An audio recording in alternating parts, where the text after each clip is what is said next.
जय श्री कृष्णा। आइए सुनते हैं आज मंगलवार के दिन मंगलदेव की यह कहानी। अंगारक, भौम, रक्ताक्ष तथा महादेव पुत्र के नाम से प्रसिद्ध मंगल देवता एक क्रूर देव ग्रह के रूप में जाने जाते हैं।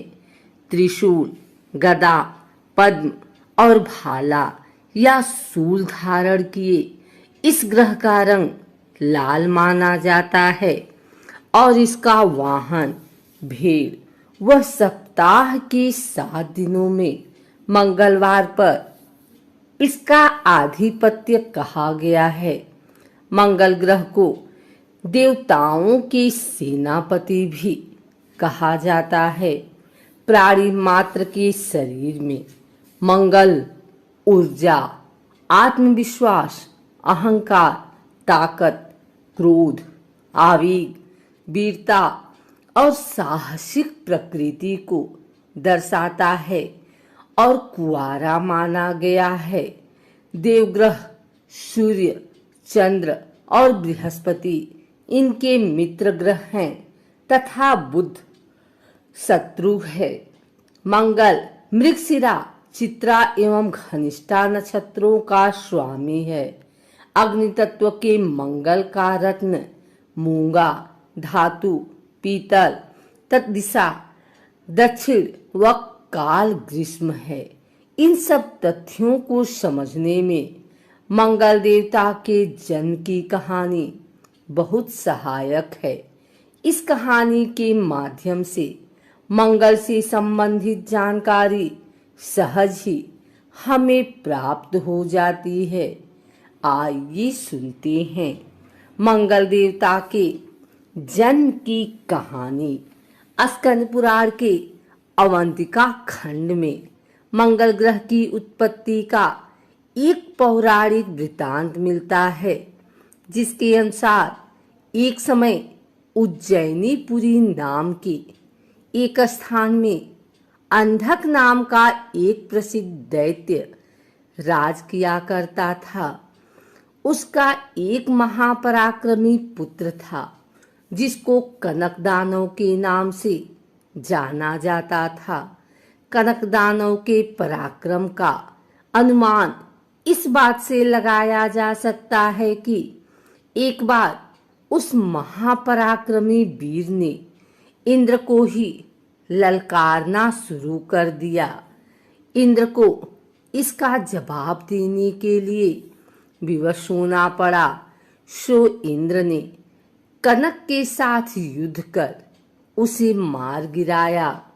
इंद्र उस दानव के पिता अंधक को भली प्रकार जानते थे। ये भी जानते थे कि अंधकासुर अपने पुत्र की मृत्यु का बदला अवश्य लेगा।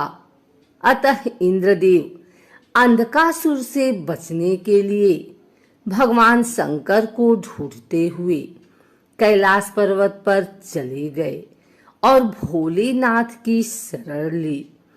इंद्र ने भगवान शिव को सारी बात विस्तार पूर्वक सुनाई और अंधक से अपने प्राणों की रक्षा की प्रार्थना की कि हे भगवान, मुझे अंधकासुर से अभय दीजिए। इस पर शिव ने इंद्र को अभय प्रदान किया और अंधकासुर को युद्ध के लिए ललकारा। कथानुसार दोनों के बीच भयंकर युद्ध हुआ और उस समय लड़ते लड़ते भगवान शिव के मस्तक से पसीने की एक बूंद पृथ्वी पर गिर पड़ी, जिससे अंगार के जैसे लाल अंग वाले भूमि पुत्र का जन्म हुआ। शिव के इस ही पुत्र को मंगल, अंगारक, रक्ताक्ष, महादेव पुत्र या हनुमान आदि नामों से पुकारा जाने लगा। फिर ब्राह्मणों द्वारा इन्हीं नामों से स्तुति कर शिवपुत्र को ही ग्रहों के मध्य प्रतिष्ठित किया गया। उसी स्थान पर ब्रह्मा जी द्वारा मंगलेश्वर नामक एक उत्तम शिवलिंग की स्थापना की गई। वर्तमान में यह स्थान उज्जैन में है तथा मंगलनाथ मंदिर के नाम से प्रसिद्ध है। ब्रह्मवैवर्त पुराण में जिक्र मिलता है कि एक समय दैत्यराज हिरण्यकश्यप का भाई हिरण्याक्ष ने पृथ्वी को चुरा लिया और सागर में ले गया।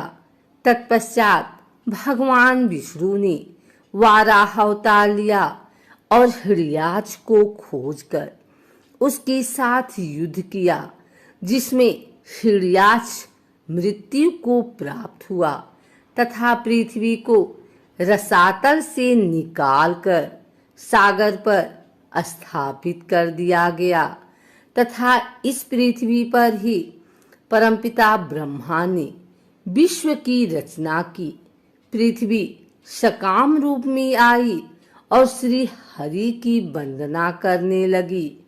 पृथ्वी के मनोहर आकर्षक रूप को देखकर श्री हरि काम के वशीभूत हुए और इन्होंने दिव्य वर्ष पर्यंत पृथ्वी के संग रति क्रीड़ा की।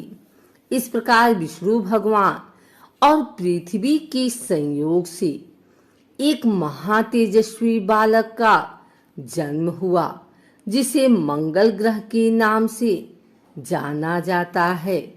इसी कथा का वर्णन देवी भागवत में भी मौजूद है। मंगलवार का दिन हनुमान जी और मंगल देव को समर्पित है।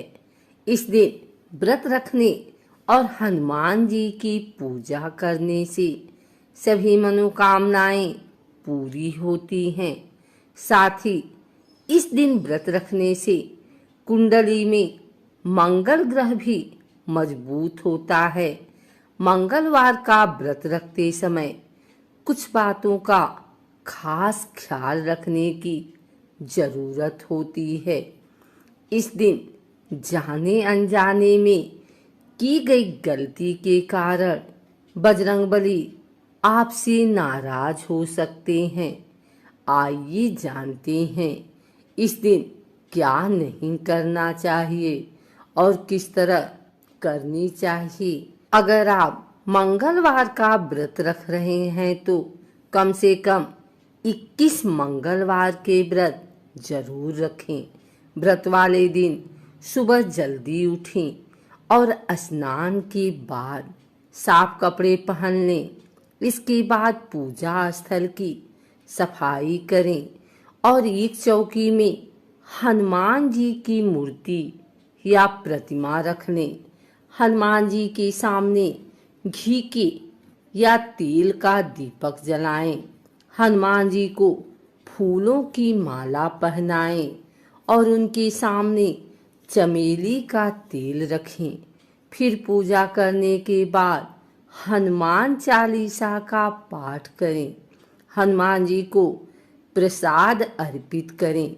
इस दिन लाल रंग के कपड़े पहनना शुभ माना जाता है।